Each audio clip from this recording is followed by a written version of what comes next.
तीसरा भी खाली और चौथा भरा हुआ। पहला डब्बा क्या हो जाएगा A1, दूसरा A2, तीसरा चौथा यानी कि आपको A1 नहीं पता है तो A1 को हम लोग मान ले A, A2 पता है जो कि क्या होता है A प्लस D, A2 क्या होता है A प्लस D, A3 क्या होता है A plus 2D, A plus 2D और A4 क्या होता है A plus 3D, A plus 3D।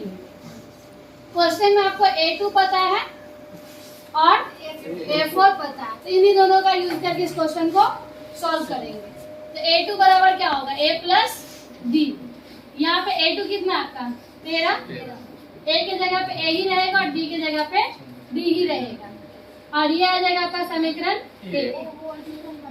और दूसरा क्या है A4, A4 बराबर क्या हो जाएगा A प्लस 3D।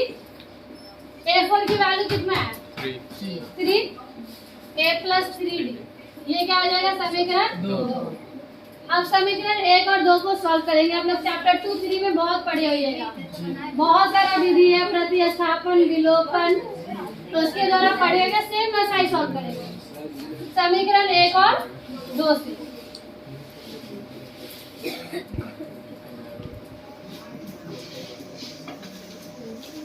समीकरण 1 आपका क्या है 13 बराबर A प्लस D।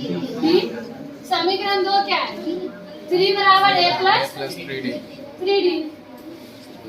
इसे सॉल्व कर लीजिए, माइनस करेंगे 13 में से 3 गया 10, A से 1 कट जाएगा और इधर आ जाएगा माइनस 2D। माइनस ही आएगा ना क्योंकि बड़ा में से छोटा नंबर घटेगा तो माइनस में आएगा। यहाँ से 2 पंचे 10, D बराबर क्या आ गया -5। अब इसकी वैल्यू आप दोनों में से किसी भी समीकरण में डालिएगा तो A का वैल्यू निकलेगा। तो मान लेते हैं D का मान समीकरण 1 में रखने का, 1 में रखते हैं समीकरण 1 में रखने। समीकरण 1 क्या आपका 13 बराबर A प्लस D।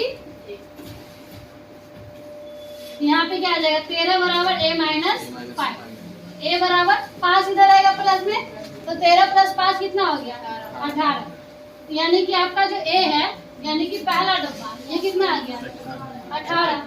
अब A3 निकालना है तो A3 बराबर क्या हो जाएगा A प्लस 2D। A कितना है 18 प्लस 2, D कितना है -5, 18 माइनस 10, 18 माइनस 10 8। यानी कि आपका जो A3 आ गया कितना आ गया 8 आ गया। और इस प्रकार से आप लोग सॉल्व कर सकते हैं।